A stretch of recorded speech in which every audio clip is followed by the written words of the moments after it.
ಮೊದಲಿಗೆ ಒಂದು breaking news ಇದೆ. ಕಾವೇರಿ ವಿಚಾರದಲ್ಲಿ ದೇವೇಗೌಡರನ್ನ ಭೇಟಿ ಮಾಡೋದಕ್ಕೆ ಸಿಎಂ ಸಿದ್ದರಾಮಯ್ಯನವರೀಗ ಹೊರಟಿದ್ದಾರೆ. ಚರ್ಚೆಯನ್ನ ಕೂಡ ನಡೆಸ್ತಾರೆ. ಕಾವೇರಿಯನ್ನ ಉಳಿಸಿಕೊಳ್ಳುವಂತಹ ನಿಟ್ಟಿನಲ್ಲಿ ಏನೆಲ್ಲ ಸಾಧ್ಯತೆಗಳಿದ್ದಾವೆ ಅನ್ನುವಂತ ಬಗ್ಗೆ ದೇವೇಗೌಡರ ಬಳಿ ಸಿದ್ದರಾಮಯ್ಯ ಚರ್ಚೆಯನ್ನ ನಡೆಸ್ತಾರೆ. ಈಗ ಭೇಟಿ ಮಾಡೋದಕ್ಕೆ ಹೋಗಿದ್ದಾರೆ. ಕೆಲವೇ ಕ್ಷಣಗಳಲ್ಲಿ ಭೇಟಿಯನ್ನ ಮಾಡ್ತಾರೆ.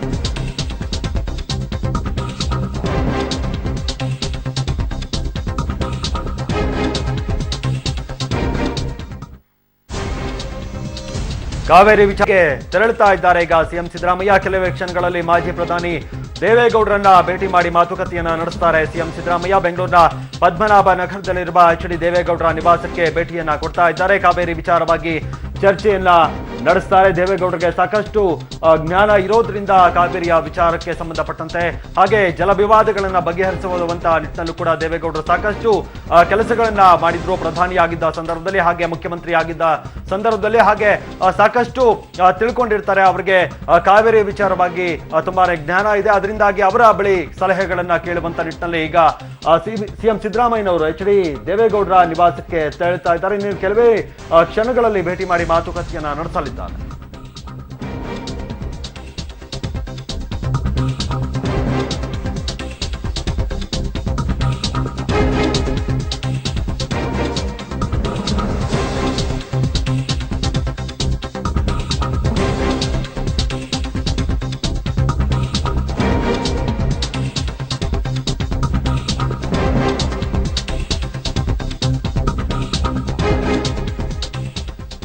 ಸಾವಿರದ 1996ರಲ್ಲಿ ಪ್ರಧಾನಿಯಾಗಿದ್ದಂತಹ ಸಂದರ್ಭದಲ್ಲಿ ಸಾಕಷ್ಟು ದೊಡ್ಡ ಮಟ್ಟದಲ್ಲಿ ಜಲ ವಿವಾದಗಳು ಎದ್ದಿತ್ತು. ಪ್ರಧಾನಿ ಆದಂತಹ ಸಂದರ್ಭ ಅದು. ಆ ಸಂದರ್ಭದಲ್ಲೂ ಕೂಡ ಜಲ ವಿವಾದಗಳನ್ನ ಬಗೆಹರಿಸುವಂತ ನಿಟ್ಟಿನಲ್ಲಿ ಸಾಕಷ್ಟು ಪ್ರಯತ್ನವನ್ನ ದೇವೇಗೌಡರು ಪಟ್ಟಿದ್ರು. ಅವೆಲ್ಲವನ್ನು ಕೂಡ ಇವರು ಸಲೀಸಾಗೆ ಬಗೆಹರಿಸಿದ್ರು ಕೂಡ ದೇವೇಗೌಡರು. ಅದರಿಂದಾಗಿ ಸಾಕಷ್ಟು ಜ್ಞಾನ ಇರುತ್ತೆ ಜಲ ವಿವಾದಗಳನ್ನ ಬಗೆಹರಿಸುವಂತ ನಿಟ್ಟಿನಲ್ಲಿ ಅನ್ನುವಂತ ನಿಟ್ಟಿನಲ್ಲಿ ಈಗ ಸಿಎಂ ಸಿದ್ದರಾಮಯ್ಯನವರು ಭೇಟಿ ಮಾಡೋದಕ್ಕೆ ಹೋಗ್ತಾ ಇದ್ದಾರೆ. ಸಾಕಷ್ಟು ಸಲಹೆಗಳನ್ನ ಪಡೆಯುವಂತ ನಿಟ್ಟಿನಲ್ಲಿ ಅವರು ತೆರಳುವಂತದ್ದು ಪದ್ಮನಾಭ ನಗರದಲ್ಲಿರುವಂತಹ ಎಚ್ ಡಿ ದೇವೇಗೌಡರ ನಿವಾಸಕ್ಕೆ ಈಗ ಸಿಎಂ ಸಿದ್ದರಾಮಯ್ಯನವರು ಭೇಟಿಯನ್ನ ಕೊಡ್ತಾ ಇದ್ದಾರೆ. ಕಾವೇರಿ ವಿಚಾರವಾಗಿ ಚರ್ಚೆಯನ್ನ ನಡೆಸುವಂತಹ ಸಲುವಾಗಿ ಸಿಎಂ ಸಿದ್ದರಾಮಯ್ಯ ಅಲ್ಲಿ ಹೋಗ್ತಾ ಇದ್ದಾರೆ.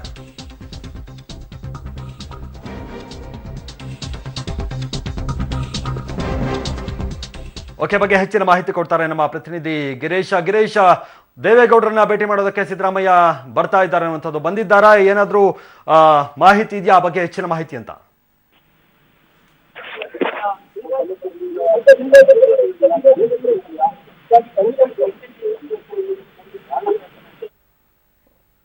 ಸಂಪರ್ಕ ಸಾಧ್ಯ ಆಗ್ತಾ ಇಲ್ಲ. ಎಚ್ ಡಿ ದೇವೇಗೌಡರನ್ನ ಭೇಟಿ ಆಗಿದ್ದಾರೆ ಅನ್ನುವಂಥ ಮಾಹಿತಿ ಈಗ ಲಭ್ಯ ಆಗ್ತಾ ಇದೆ. ಸಿಎಂ ಸಿದ್ದರಾಮಯ್ಯ ಭೇಟಿ ಆಗಿದ್ದಾರೆ. ಪದ್ಮನಾಭ ನಗರದಲ್ಲಿರುವಂತಹ ದೇವೇಗೌಡರ ನಿವಾಸವನ್ನ ಈಗ ಸಿಎಂ ಸಿದ್ದರಾಮಯ್ಯ ತಲುಪಿದ್ದಾರೆ ಅನ್ನುವಂಥ ಬ್ರೇಕಿಂಗ್ ನ್ಯೂಸ್ ಈಗ ಸಿಗ್ತಾ ಇರುವಂಥದ್ದು. ಸಾಕಷ್ಟು ಚರ್ಚೆ ಆಗ್ಬೋದು, ಸಾಕಷ್ಟು ಕುತೂಹಲಗಳು ಕೂಡ ಇದ್ದಾವೆ. ಇವರಿಬ್ಬರ ಭೇಟಿ ಯಾವ ರೀತಿಯಾದಂತಹ ನಿರ್ಧಾರಕ್ಕೆ ಏನು ಸಿದ್ದರಾಮಯ್ಯನವರು ಬರಬಹುದು, ದೇವೇಗೌಡರು ಯಾವ ರೀತಿಯಾದಂತಹ ಸಲಹೆಗಳನ್ನ ಕೊಡಬಹುದು ಅನ್ನುವಂಥ ಬಗ್ಗೆ ಸಾಕಷ್ಟು ಕುತೂಹಲ ಹಾಗೆ ನಿರೀಕ್ಷೆಗಳಿರುವಂಥದ್ದು. ಯಾಕಂದ್ರೆ ಸಾಕಷ್ಟು ಹಿರಿಯರು ದೇವೇಗೌಡರು, ಸಾಕಷ್ಟು ಜ್ಞಾನವುಳ್ಳವರು. ಈ ತರದ ಜಲವಿವಾದಗಳನ್ನ ಸಾಕಷ್ಟು ನಿಭಾಯಿಸಿದಂತವರು ಪ್ರಧಾನಿಯಾದಂತಹ ಸಂದರ್ಭದಲ್ಲಿ ಹಾಗೆ ಮುಖ್ಯಮಂತ್ರಿ ಆದಂತಹ ಸಂದರ್ಭದಲ್ಲೂ ಕೂಡ ಸಾಕಷ್ಟು ನಿಭಾಯಿಸಿರುವಂತ ಇವರು ಈಗ ಸಲಹೆಗಳನ್ನ ನೀಡುವಂತರಿದ್ದಾರೆ. ಈ ಬಗ್ಗೆ ಅಂದ್ರೆ ಕಾವೇರಿ ವಿವಾದ ಏನೀಗ ಇದೆ, ಕಾವೇರಿ ನೀರನ್ನ ಬಿಡೋದಕ್ಕೆ ಈಗ ಸುಪ್ರೀಂ ಕೋರ್ಟ್ ಆಗಿರ್ಬೋದು, ನ್ಯಾಯಾಧಿಕರಣಗಳಾಗಿರ್ಬೋದು ಏನು ಆದೇಶಗಳನ್ನ ಕೊಡ್ತಾ ಬಂದಿದ್ದಾರೆ. ಅವೆಲ್ಲವನ್ನ ಕೂಡ ಈಗ ಚರ್ಚೆಗೆ ಇಡ್ತಾರೆ ಸಿಎಂ ಸಿದ್ದರಾಮಯ್ಯ. ಆ ಬಗ್ಗೆ ಸಲಹೆಗಳನ್ನ ಕೂಡ ದೇವೇಗೌಡರ ಬಳಿ ಪಡ್ಕೊಳ್ಳುತ್ತಾರೆ. ಈಗಾಗಲೇ ತಲುಪಿದ್ದಾರೆ, ದೇವೇಗೌಡರ ನಿವಾಸವನ್ನ ತಲುಪಿದ್ದಾರೆ ಸಿಎಂ ಸಿದ್ದರಾಮಯ್ಯ. ಇನ್ನೇನು ಕೆಲವೇ ಕ್ಷಣಗಳಲ್ಲಿ ಚರ್ಚೆಯನ್ನ ನಡೆಸ್ತಾರೆ. ಕಾವೇರಿ ವಿಚಾರವಾಗಿ ದೇವೇಗೌಡರ ಜೊತೆಗೆ ಸಿಎಂ ಸಿದ್ದರಾಮಯ್ಯ ಚರ್ಚೆಯನ್ನ ನಡೆಸ್ತಾರೆ. ಓಕೆ, ಮತ್ತೆ ನಮ್ಮ ಸಂಪರ್ಕಕ್ಕೆ ಸಿಕ್ಕಿದ್ದಾರೆ ನಮ್ಮ ಪ್ರತಿನಿಧಿ ಗಿರೀಶ್. ಈಗಾಗಲೇ ಸಿಎಂ ಸಿದ್ದರಾಮಯ್ಯ ಬಂದಿದ್ದಾರೆ. ಏನೆಲ್ಲ ನಿರೀಕ್ಷೆ ಮಾಡಬಹುದು ದೇವೇಗೌಡರು ಹಾಗೆ ಸಿದ್ದರಾಮಯ್ಯನವರ ಭೇಟಿಯಿಂದ? ಮಾದೇಶ್, ಏನಂದ್ರೆ ಸಿದ್ದರಾಮಯ್ಯ ಅವರು ದೇವೇಗೌಡರನ್ನ ಭೇಟಿ ಆಗಿರುವಂತದ್ದು ಇದೊಂದು ರೀತಿ ಒಳ್ಳೆಯ ನಡೆ ರಾಜ್ಯದ ವಿಚಾರವಾಗಿ. ಯಾಕಂದ್ರೆ ರಾಜಕೀಯವಾಗಿ ಎಷ್ಟೇ ವೈರತ್ವ ಇದ್ರೂ ಕೂಡ ರಾಜ್ಯದ ವಿಚಾರ ಬಂದಾಗ, ರಾಜ್ಯದ ನೆಲಜಲದ ವಿಚಾರ ಬಂದಾಗ ರಾಜಕೀಯ ವೈರತ್ವವನ್ನ ಮರೆತು ಭೇಟಿ ಆಗಿರುವಂತದ್ದು ಇದು ಒಳ್ಳೆಯ ನಡೆ ಅಂತಾನೆ ಹೇಳ್ಬೋದು. ಯಾಕಂದ್ರೆ ಈ ಹಿಂದೆ ಕೂಡ ದೇವೇಗೌಡರು ಸಿದ್ದರಾಮಯ್ಯ ಅವರು ಪುತ್ರ ಶೋಕದಲ್ಲಿದ್ದಾಗ ದೇವೇಗೌಡರು ಸಿದ್ದರಾಮಯ್ಯ ಅವರ ಮನೆಗೆ ಹೋಗಿ ಅವರನ್ನ ಭೇಟಿ ಮಾಡಿದ್ರು. ಇದೀಗ ಕಾವೇರಿ ವಿಷಯ ಏನು ಸಂದಿಗ್ಧ ಪರಿಸ್ಥಿತಿ ಉಂಟಾಗಿರ್ತಕ್ಕಂಥದ್ದು ರಾಜ್ಯಕ್ಕೆ, ಈ ಸಂದರ್ಭದಲ್ಲಿ ಸ್ವತಃ ಸಿದ್ದರಾಮಯ್ಯ ಅವರು ದೇವೇಗೌಡರ ನಿವಾಸಕ್ಕೆ ಆಗಮಿಸಿ ಅವರನ್ನ ಭೇಟಿ ಮಾಡಿ ಅವರ ಸಲಹೆಯನ್ನ ಪಡಿತಾ ಇರುವಂತದ್ದು. ಮುಂದೆ ಯಾವ ನಡೆಯನ್ನ ತೆಗೆದುಕೊಳ್ಬೇಕಾಗುತ್ತೆ ರಾಜ್ಯ ಸರ್ಕಾರ ಅನ್ನುವಂತ ಒಂದು ಸಲಹೆಯನ್ನ ಪಡಿತಾ ಇರುವಂತದ್ದು. ಅಂದ್ರೆ ನಿನ್ನೆ ರಾತ್ರಿನೇ ಸಿದ್ದರಾಮಯ್ಯ ಅವರು ದೇವೇಗೌಡರಿಗೆ ಫೋನ್ ಮಾಡಿದ್ರು. ನಂತರ ಇವತ್ತು ಬೆಳಗ್ಗೆ ದೇವೇಗೌಡರು ಸಿದ್ದರಾಮಯ್ಯ ಅವರಿಗೆ ಫೋನ್ ಮಾಡಿ ದೂರವಾಣಿ ಮೂಲಕ ಕೂಡ ಮಾತನಾಡಿದ್ರು ದೇವೇಗೌಡರು. ಯಾವುದೇ ಕಾರಣಕ್ಕೂ ಕೂಡ ನೀರು ಬಿಡುವಂತ ಪರಿಸ್ಥಿತಿಯಲ್ಲಿ ರಾಜ್ಯ ಇಲ್ಲ ಅಂತ. ಯಾಕಂದ್ರೆ ನಮಗೆ ಕುಡಿಲಿಕ್ಕೆ ನೀರು ಬಹಳ ಮುಖ್ಯ. ಕುಡಿಯೋಕ್ಕೆ ನೀರು ಇಟ್ಕೊಂಡು ಅದಕ್ಕೂ ಹೆಚ್ಚು ನೀರಿದ್ರೆ ಬಿಡಿ, ಆದ್ರೆ ಕುಡಿಲಿಕ್ಕೆ ನೀರಿಲ್ಲ ಅಂದಾಗ ಯಾವುದೇ ಕಾರಣಕ್ಕೂ ನೀರು ಬಿಡುವಂತ ತೀರ್ಮಾನವನ್ನು ತೆಗೆದುಕೊಳ್ಬೇಡಿ, ನಿಮ್ಮ ಸಂಪುಟದಲ್ಲಿ ಚರ್ಚೆ ಮಾಡಿ ಅನ್ನುವಂತ ಒಂದು ಸಲಹೆಯನ್ನ ದೇವೇಗೌಡರು ಇವತ್ತು ಬೆಳಗ್ಗೆ ದೂರವಾಣಿ ಮೂಲಕ ಸಿದ್ದರಾಮಯ್ಯ ಅವರಿಗೆ ಆ ಒಂದು ಸಲಹೆಯನ್ನು ನೀಡಿದ್ರು. ಸೊ ಇದೀಗ ಸ್ವತಃ ಸಿದ್ದರಾಮಯ್ಯ ಅವರೇ ಅವರ ನಿವಾಸಕ್ಕೆ ಆಗಮಿಸಿ ಮುಖತಃ ಭೇಟಿ ಮಾಡಿ ಅವರ ಸಲಹೆಯನ್ನ ಪಡಿತಾ ಇರುವಂತದ್ದು. ಬಹುಶಃ ಈ ಒಂದು ಭೇಟಿಯ ಬಳಿಕ ಸಿದ್ದರಾಮಯ್ಯ ಅವರು ಏನು ಸರ್ವಪಕ್ಷಗಳ ಸಭೆ ಇದೆ, ಆ ಸರ್ವಪಕ್ಷಗಳ ಸಭೆಯಲ್ಲಿ ಭಾಗವಹಿಸ್ತಾರೆ ಸಂಜೆ 6 ಗಂಟೆಗೆ. ಆ ನಂತರ ವಿಶೇಷ ಕ್ಯಾಬಿನೆಟ್ ಏನಿದೆ 8 ಗಂಟೆಗೆ, ಅಲ್ಲಿ ಅಂತಿಮವಾದಂತಹ ಒಂದು ನಿರ್ಧಾರವನ್ನ ಸಿದ್ದರಾಮಯ್ಯ ಅವರು ಕೈಗೊಳ್ತಾರೆ. ವಿಶೇಷ ಅಧಿವೇಶನವನ್ನ ಕರೆದು ಕೂಡ ಈ ಬಗ್ಗೆ ಒಂದು ಚರ್ಚೆ ಮಾಡಿ ನೀರು ಬಿಡದೇ ಇರುವಂತ ಪರಿಸ್ಥಿತಿಯಲ್ಲಿ ರಾಜ್ಯ ಇರೋದನ್ನ ಮತ್ತೊಂದು ಸರಿ ಸುಪ್ರೀಂ ಕೋರ್ಟ್ ನ ಸಂವಿಧಾನ ಪೀಠಕ್ಕೆ ಮನವರಿಕೆ ಮಾಡಿಕೊಡುವಂತ ಒಂದು ಪ್ರಯತ್ನವನ್ನ ಸಿದ್ದರಾಮಯ್ಯ ಅವರು ನಡೆಸ್ತಾರೆ. ಮಾದೇಶ್, ಯಾಕಂದ್ರೆ ಕೋರ್ಟ್ ಹೇಳಿದಂಗೆ ಸಿಎಂ ಸಿದ್ದರಾಮಯ್ಯ ನೀರನ್ನ ಹರಿಸಿದ್ದಾರೆ. ಅಂದ್ರೆ ಈಗ ಜನ ಕೂಡ ಹೇಳ್ತಾ ಇದ್ರು ಒಂದು ಗಟ್ಟಿ ನಿರ್ಧಾರಕ್ಕೆ ಬರಬೇಕು, ನೀರನ್ನ ಬಿಡಬಾರ್ದು, ಅವರಿಗೆ ತಮಿಳುನಾಡಿಗೆ ನೀರನ್ನ ಬಿಡಬಾರ್ದು ಅನ್ನುವಂತ ಒಕ್ಕೊರಳಿನ ಧ್ವನಿಯಿಂದ ಹೇಳ್ತಾನೆ ಬಂದಿದ್ರು. ಅಂದ್ರೆ ಈಗ ಒಂದು ಗಟ್ಟಿ ನಿರ್ಧಾರಕ್ಕೆ ಬರ್ತಾರ ಅಂತ ಈ ಭೇಟಿಯ ನಂತರ ಏನಾದ್ರು? ಖಂಡಿತ ಮಾದೇಶ್, ಒಂದು ಕಠಿಣ ನಿರ್ಧಾರವನ್ನ ತೆಗೆದುಕೊಳ್ಳುವಂತ ಒಂದು ಅನಿವಾರ್ಯತೆ ಎದುರಾಗಿದೆ. ರಾಜ್ಯದ ಹಿತದೃಷ್ಟಿಯಿಂದ ನೋಡಿದಾಗ ಖಂಡಿತವಾಗ್ಲೂ ಒಂದು ಕಠಿಣ ನಿರ್ಧಾರವನ್ನ ತೆಗೆದುಕೊಳ್ಬೇಕಾಗುತ್ತೆ. ಯಾಕೆಂದ್ರೆ ಈಗ ಏನು ನಿನ್ನೆ ಸುಪ್ರೀಂ ಕೋರ್ಟ್ ತೀರ್ಪು ಕೊಟ್ಟಿತ್ತು, ಆ ತೀರ್ಪಿನಲ್ಲಿ ಒಂದು ಏನು 6,000 ಕ್ಯೂಸೆಕ್ ನೀರನ್ನ ಬಿಡಬೇಕು 7 ದಿನಗಳವರೆಗೆ ಅನ್ನೋದರ ಜೊತೆಗೆ ಕಾವೇರಿ ನೀರು ನಿರ್ವಹಣಾ ಮಂಡಳಿಯನ್ನ ಏನು ರಚನೆ ಮಾಡಬೇಕು ಅನ್ನುವಂಥ ಸೂಚನೆಯನ್ನ ಕೇಂದ್ರ ಸರ್ಕಾರಕ್ಕೆ ಕೊಟ್ಟಿದೆ. ಇದು ರಾಜ್ಯಕ್ಕೆ ಬಹಳ ಆಘಾತಕಾರಿಯಾಗಿರುವಂತದ್ದು. ನೀರು ನಿರ್ವಹಣಾ ಮಂಡಳಿ ರಚನೆ ಆದ್ರೆ ನಮ್ಮ ಕಾವೇರಿ ಬೇಸಿನ್ನಲ್ಲಿರುವಂತಹ 4 ಡ್ಯಾಮ್ಗಳ ಕಂಟ್ರೋಲ್ ನಮ್ಮ ರಾಜ್ಯ ಸರ್ಕಾರದ ಕೈ ತಪ್ಪುತ್ತೆ. ಅದು ಮಂಡಳಿಯ ವ್ಯಾಪ್ತಿಗೆ ಹೋಗುತ್ತೆ, ಬೋರ್ಡ್ ವ್ಯಾಪ್ತಿಗೆ ಹೋಗುತ್ತೆ. ನಾವು ಕಷ್ಟಪಟ್ಟು ಕಟ್ಕೊಂಡಿರುವಂತ ಡ್ಯಾಮ್ನ ಬೋರ್ಡ್ ವ್ಯಾಪ್ತಿಗೆ ಕೊಡೋದು ಹೇಗೆ ಅನ್ನುವಂಥದ್ದು. ಮತ್ತೆ ಈ ನಿನ್ನೆ ಸುಪ್ರೀಂ ಕೋರ್ಟ್ ತೀರ್ಪನ್ನ ಏನ್ ಕೊಟ್ಟಿತ್ತು, ಆಕ್ಚುಲಿ ತಮಿಳುನಾಡಿನ ಅರ್ಜಿಯಲ್ಲಿ ನೀರು ನಿರ್ವಹಣಾ ಮಂಡಳಿಯ ಬಗ್ಗೆ ಪ್ರಸ್ತಾಪ ಇರಲಿಲ್ಲ. ತಮಿಳುನಾಡು ಕೇವಲ ಸಾಂಬಾ ಬೆಳೆ ಉಳಿಸಬೇಕು, ಅದಕ್ಕಾಗಿ ನೀರು ಬಿಡಬೇಕು ಅನ್ನುವಂಥ ಒಂದು ಮನವಿಯನ್ನು ಮಾತ್ರ ಮಾಡ್ಕೊಂಡಿತ್ತು. ಸೊ ಹಾಗಿರುವಾಗ ಕೂಡ ಸುಪ್ರೀಂ ಕೋರ್ಟ್ ಸುಮೋಟೋ ಆಗಿ ಈ ಒಂದು ತೀರ್ಪನ್ನ ಕೊಟ್ಟಿರುವಂತದ್ದು. 4 ವಾರಗಳಲ್ಲಿ ಮಂಡಳಿಯನ್ನ ರಚನೆ ಅಂತ ಕೇಂದ್ರ ಸರ್ಕಾರಕ್ಕೆ ಸೂಚನೆ ಕೊಟ್ಟಿರುವಂತದ್ದು. ಇದು ಬಹಳ ಆಘಾತಕಾರಿ ಅನ್ನುವಂತ ಒಂದು ಅಭಿಪ್ರಾಯವನ್ನ ದೇವೇಗೌಡರು ವ್ಯಕ್ತಪಡಿಸ್ತಾ ಇದ್ವಿ. ಸೊ ಆ ಹಿನ್ನೆಲೆಯಲ್ಲಿ ಕೇಂದ್ರ ಸರ್ಕಾರ ಇದನ್ನ ಅನುಸರಿಸಬಾರ್ದು, ಈ ಒಂದು ಮಂಡಳಿಯನ್ನ ರಚನೆ ಮಾಡಬಾರ್ದು ಅನ್ನುವಂತ ಒತ್ತಾಯವನ್ನು ಕೂಡ ದೇವೇಗೌಡರು ಮಾಡಿದ್ರು. ಆ ಬಗ್ಗೆ ಕೂಡ ಈಗ ಸಿದ್ದರಾಮಯ್ಯ ಅವರ ಜೊತೆ ದೇವೇಗೌಡರು ಚರ್ಚೆಯನ್ನ ನಡೆಸ್ತಾರೆ, ಮತ್ತೆ ಅನುಭವದ ಸಲಹೆಗಳನ್ನ ನೀಡ್ತಾರೆ. ಮತ್ತೆ ಈ ಒಂದು ಸಂದರ್ಭದಲ್ಲಿ ಎಲ್ಲರೂ ಕೂಡ ಒಟ್ಟಾಗಿ ಹೋರಾಟ ಮಾಡ್ಲಿಕ್ಕೆ ನಾವು ಸಿದ್ಧರಿದ್ದೀವಿ ಅನ್ನುವಂತ ಒಂದು ಮಾತನ್ನ ದೇವೇಗೌಡರು ಬಹಳ ಸ್ಪಷ್ಟವಾಗಿ ಹೇಳಿದ್ದಾರೆ. ನಾನು ರಾಜೀನಾಮೆ ಕೊಡ್ಲಿಕ್ಕೂ ಸಿದ್ಧ ಅನ್ನುವಂತ ಒಂದು ಮಾತನ್ನು ಕೂಡ ದೇವೇಗೌಡರು ಹೇಳಿದ್ರು. ಆದ್ರೆ ರಾಜೀನಾಮೆ ಕೊಡೋದ್ರ ಮೊದಲು ನಾವು ಪಾರ್ಲಿಮೆಂಟ್ ಅಲ್ಲಿ ಹೋರಾಟ ಮಾಡ್ಬೇಕು, ಆ ನಿಟ್ಟಿನಲ್ಲಿ ನಾನು ಯೋಚನೆ ಮಾಡ್ತಾ ಇದ್ದೀನಿ ಅನ್ನುವಂತ ಮಾತನ್ನು ಕೂಡ ಹೇಳಿದ್ರು. ಈ ಎಲ್ಲದರ ಬಗ್ಗೆ ಸಿದ್ದರಾಮಯ್ಯ ಮತ್ತು ದೇವೇಗೌಡರು ಚರ್ಚೆಯನ್ನ ನಡೆಸ್ತಾರೆ. ಮಾದೇಶ್, ಓಕೆ, ಅಂದ್ರೆ ಈಗ ನಾವು ಕಾವೇರಿ ನೀರನ್ನ ಉಳಿಸ್ಕೊಳ್ಳುವಂತ ಜೊತೆಗೆ ನಮ್ಮ ಹಿಡಿತ ಏನು ತಪ್ಪೋದಕ್ಕೆ ಈಗ ಹೋಗ್ತಾ ಇದೆ. ಅಂದ್ರೆ ಮುಂದಿನ ದಿನಗಳಲ್ಲಿ ನೀರು ನಿರ್ವಹಣಾ ಮಂಡಳಿ ಏನಾದರೂ ಸ್ಥಾಪನೆ ಆದ್ರೆ ನಮ್ಮ ಹಿಡಿತ ಅಲ್ಲಿ ಕೈ ತಪ್ಪುತ್ತೆ ಅನ್ನುವಂಥದ್ದು. ಅಂದ್ರೆ ಅದನ್ನು ಕೂಡ ತಡೆಯುವಂತ ನಿಟ್ಟಿನಲ್ಲಿ ಯಾವ ರೀತಿಯಂತ ಕ್ರಮಗಳಿಗೆ ಬರ್ಬೋದು ಅಂತ, ಅಂದ್ರೆ ಆ ಬಗ್ಗೆನೂ ಚರ್ಚೆಯನ್ನ ನಡೆಸ್ತಾರೆ ಇವತ್ತು ದೇವೇಗೌಡರ ಜೊತೆಗೆ ಏನು ಅಂತ? ಖಂಡಿತ ಮಾದೇಶ್, ಒಂದು ಇಲ್ಲಿ ನಾವು ಕಾನೂನು ದೃಷ್ಟಿಯಲ್ಲಿ ನೋಡಿದಾಗ್ಲೂ ಕೂಡ ಸಂವಿಧಾನ ಪೀಠಕ್ಕೆ ಮೇಲ್ಮನೆಗೆ ಹೋಗುವಂತ ಒಂದು ಆಲೋಚನೆಯಲ್ಲಿ ಸಿದ್ದರಾಮಯ್ಯ ಅವರು ಇದ್ರೆ, ಆ ಬಗ್ಗೆ ಕಾನೂನು ತಜ್ಞರ ಸಲಹೆಯನ್ನು ಕೂಡ ಪಡಿತಾ ಇದ್ದಾರೆ. ಚೀಫ್ ಜಸ್ಟಿಸ್ ಅವರಿಗೆ ಏನು ಸುಪ್ರೀಂ ಕೋರ್ಟ್ ನ ಚೀಫ್ ಜಸ್ಟಿಸ್ ಇರ್ತಾರೆ, ಅವ್ರಿಗೆ ಕೂಡ ಮನವಿಯನ್ನ ಮಾಡ್ಬೋದು. ಯಾಕಂದ್ರೆ ಈ ದ್ವಿಸದಸ್ಯ ಪೀಠ ಏನು ತೀರ್ಪು ಕೊಟ್ಟಿದೆ, ಇದು ಪಾಲಿಸಲಾಗದೇ ಇರುವಂತ ಒಂದು ತೀರ್ಪು, ಅಷ್ಟ ಕಷ್ಟದ ತೀರ್ಪು ಆಗಿದೆ ಅನ್ನೋದನ್ನ ಎಲ್ಲ ಹಿರಿಯ ಮುಖಂಡರುಗಳು ಕೂಡ ಹೇಳ್ತಾರೆ. ಉಂಟು ರಾಜ್ಯದಲ್ಲಿ ಮಾಜಿ ಪ್ರಧಾನಿ ದೇವೇಗೌಡರು ಹೇಳಿದ್ರು, ನಿನ್ನೆ SM ಕೃಷ್ಣ ಅವರು ಕೂಡ ಅವರ ಅಭಿಪ್ರಾಯನ ವ್ಯಕ್ತಪಡಿಸಿದ್ರು. ಇದೊಂದು ಪರ್ವರ್ಟ್ ಜಡ್ಜ್ಮೆಂಟ್ ಅನ್ನುವಂತ ಒಂದು ಮಾತನ್ನ SM ಕೃಷ್ಣ ಅವರು ಹೇಳ್ತಾ ಇದ್ರು. ಇದು ಒಂದ್ ರೀತಿ ಕರ್ನಾಟಕದ ದುಃಖದಲ್ಲಿ ಖುಷಿ ಕಾಣುವಂತ ಒಂದು ಜಡ್ಜ್ಮೆಂಟ್ ಅನ್ನ ಕೊಟ್ಟಿದ್ದಾರೆ ಸುಪ್ರೀಂ ಕೋರ್ಟ್ ಅನ್ನುವಂತ ಒಂದು ಮಾತನ್ನ ಹೇಳ್ತಾ ಇದ್ರು. ಸೊ ಎಲ್ಲ ಅಂಶಗಳನ್ನ ನೋಡಿದಾಗ ಒಂದ್ ಕಡೆ ಕೇಂದ್ರ ಸರ್ಕಾರದ ಮೇಲೆ ಒತ್ತಡ ಹೇರುವಂತ ಒಂದು ಪ್ರಯತ್ನವನ್ನ ರಾಜ್ಯ ಸರ್ಕಾರ ಮಾಡ್ಬೋದು. ಜೊತೆಗೆ ಏನು ನೀರು ಬಿಡ್ಲಿಕ್ಕೆ ಏನು ಸೂಚನೆ ಕೊಟ್ಟಿದೆ 6,000 ಕ್ಯೂಸೆಕ್, ಅದನ್ನ ಬಿಡ್ಲಿಕ್ಕೆ ಸಾಧ್ಯ ಇಲ್ಲ. ಯಾಕಂದ್ರೆ ನಮಗೆ ಕುಡಿಲಿಕ್ಕೆ ನೀರು ಇರೋದಿಲ್ಲ ಅನ್ನೋದನ್ನ ಮನವರಿಕೆ ಮಾಡ್ಕೊಡುವಂತ ಒಂದು ಪ್ರಯತ್ನವನ್ನ ರಾಜ್ಯ ಸರ್ಕಾರ ಮುಂದುವರಿಸುತ್ತೆ.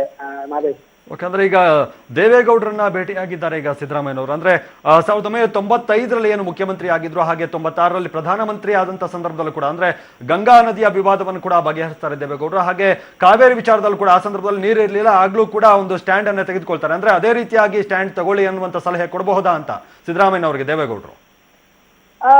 ಮಾದೇಶ್, ಇವತ್ತು ಬೆಳಗ್ಗೆ ದೇವೇಗೌಡರು ಪತ್ರಿಕಾಗೋಷ್ಠಿ ಕರೆದು ಅವರ ಅಭಿಪ್ರಾಯಗಳನ್ನ ಹಂಚಿಕೊಂಡಿದ್ದಾರೆ. ಅವರು ಹೇಳಿದ್ರು, ನರ್ಮದಾ ನದಿ ವಿಚಾರದಲ್ಲಿ ಇರ್ಬೋದು, ಜೊತೆಗೆ ತೆಲುಗು ಗಂಗಾದಲ್ಲಿ ಇರ್ಬೋದು, ಕಾವೇರಿ ವಿಚಾರದಲ್ಲಿ ಇರ್ಬೋದು. ಆಗ ಅವರು ಆ ರಾಜ್ಯದ ಮುಖ್ಯಮಂತ್ರಿಗಳನ್ನ ಕರೆಸಿ ಮಾತುಕತೆಯನ್ನು ಮಾಡಿ ಅದನ್ನ ಬಗೆಹರಿಸುವಂತ ಪ್ರಯತ್ನ ನಡೆಸಿದ್ರು.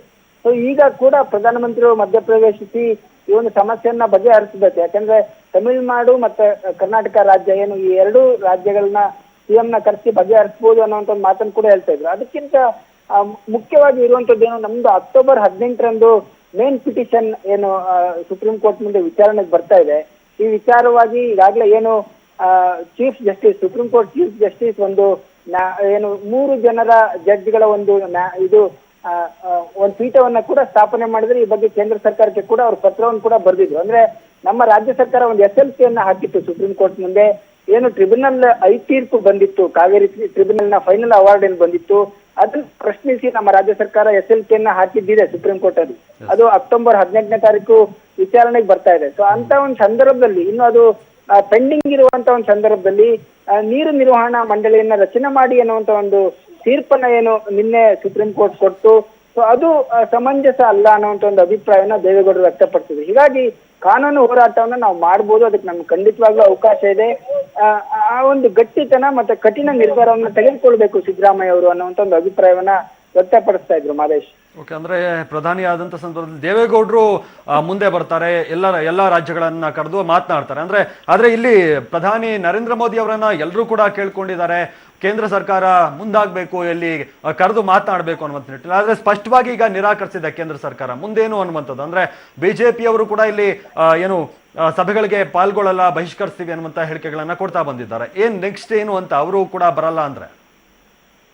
ಮಾದೇಶ್, ಮುಂದಿನ ಒಂದು ಏನು ಹೋರಾಟ ಏನಿದೆ ರಾಜ್ಯ ಸರ್ಕಾರ ಕೇಂದ್ರ ಸರ್ಕಾರದ ಮೇಲೆ ಒತ್ತಡ ತರುವಂತ ಒಂದು ಹೋರಾಟವನ್ನ ಮುಂದುವರಿಸುತ್ತೆ. ಯಾಕೆಂದ್ರೆ ಇದು ಬಿಜೆಪಿಯ ಮೇಲೆ ಕೂಡ ಒತ್ತಡ ಉಂಟಾಗುತ್ತೆ. ಯಾಕಂದ್ರೆ 17 ಜನ ಸಂಸದರು ಬಿಜೆಪಿಯ ಸಂಸದರು ಇದರ ಜೊತೆಗೆ ಕೇಂದ್ರ ಸಚಿವರು ಇದ್ದಾರೆ. ಅವರು ಕೂಡ ಕೇಂದ್ರ ಸರ್ಕಾರ ಜೊತೆ ಮಾತುಕತೆ ನಡೆಸಬೇಕು. ಮತ್ತೆ ದೇವೇಗೌಡರು ಸಲಹೆ ಕೊಟ್ಟಿರುವಂತದ್ದು, ನಾನು ಪಾರ್ಲಿಮೆಂಟ್ ಅಲ್ಲಿ ಈ ವಿಷಯವನ್ನ ರೈಸ್ ಮಾಡ್ತೀನಿ, ಮತ್ತೆ ಪಾರ್ಲಿಮೆಂಟ್ ಅಲ್ಲಿ ನಾನು ಈ ಹೋರಾಟವನ್ನ ಮುಂದುವರಿಸ್ತೀನಿ ಅನ್ನುವಂತ ಮಾತನ್ನ ದೇವೇಗೌಡರು ಹೇಳ್ತಾ ಇದ್ರು.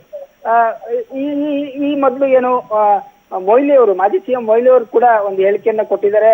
ನಾವು ರಾಷ್ಟ್ರಪತಿಗಳ ಜೊತೆ ನಿಯೋಗ ಹೋಗೋಣ ಅನ್ನುವಂತ ಒಂದು ಮಾತನ್ನು ಕೂಡ ಮೊಯ್ಲಿ ಅವರು ಹೇಳ್ತಾ ಇದ್ರು. ಎಲ್ಲಾ ಸಂಸದರು ಮತ್ತೆ ಶಾಸಕರು ರಾಷ್ಟ್ರಪತಿಗಳ ಬಳಿ ನಿಯೋಗವನ್ನು ಹೋಗ್ಬೇಕು, ಯಾಕಂದ್ರೆ ಪ್ರಧಾನಿಯವರು ಮಧ್ಯಪ್ರವೇಶ ಆಗ್ತಾ ಇಲ್ಲ. ಸೊ ಇಂಥ ಸಂದರ್ಭದಲ್ಲಿ ನಮಗೆ ರಾಷ್ಟ್ರಪತಿಗಳೇ ನಮ್ಮನ್ನ ಕಾಪಾಡಬೇಕಾಗುತ್ತೆ. ಆ ಹಿನ್ನೆಲೆಯಲ್ಲಿ ನಾವು ಅವ್ರ ಬಳಿ ನಿಯೋಗ ಹೋಗೋಣ ಅನ್ನುವಂತ ಮಾತನ್ನು ಕೂಡ ಮೊಯ್ಲಿ ಅವರು ಹೇಳ್ತಾ ಇದ್ರು. ಸೊ ಈ ಎಲ್ಲ ವಿಚಾರವನ್ನ ಸಿದ್ದರಾಮಯ್ಯ ಅವರು ದೇವೇಗೌಡರ ಜೊತೆ ಚರ್ಚೆ ಮಾಡ್ತಾರೆ. ದೇವೇಗೌಡರು ಯಾವ ಸಲಹೆಯನ್ನ ಕೊಡ್ತಾರೆ ಅನ್ನೋದು ಕೂಡ ನಾವು ನೋಡ್ಬೇಕಾಗುತ್ತೆ ಮಾದೇಶ್. ಓಕೆ ಗಿರೀಶ್, ನೀವು ಹಾಗೆ ಸಂಪರ್ಕದಲ್ಲಿರಿ, ನಿಮ್ಮ ಹತ್ರ ಮತ್ತೆ ಹೆಚ್ಚಿನ ಮಾಹಿತಿನ ಪಡೆದುಕೊಳ್ತೀವಿ. ಕಾವೇರಿ ನಿರ್ವಹಣಾ ಮಂಡಳಿ ಸ್ಥಾಪನೆಯಾಗಬೇಕು. ಕಾವೇರಿ ಕೊಳ್ಳದ ಎಲ್ಲ ಡ್ಯಾಂಗಳು ಈ ಮಂಡಳಿಯ ಅಧೀನಕ್ಕೆ ಒಳಪಡುತ್ತವೆ. ನಮ್ಮ ನಾಲೆಗೆ ನೀರು ಬಿಡುವ ನಿರ್ಧಾರವನ್ನ ಈ ಮಂಡಳಿಗಳು ಮಾಡುತ್ತವೆ. ಹೆಸರಿಗೆ ಮಾತ್ರ ಡ್ಯಾಂಗಳು ನಮ್ಮವು, ಆಡಳಿತ ಅವರ ಕೈಯಲ್ಲಿ.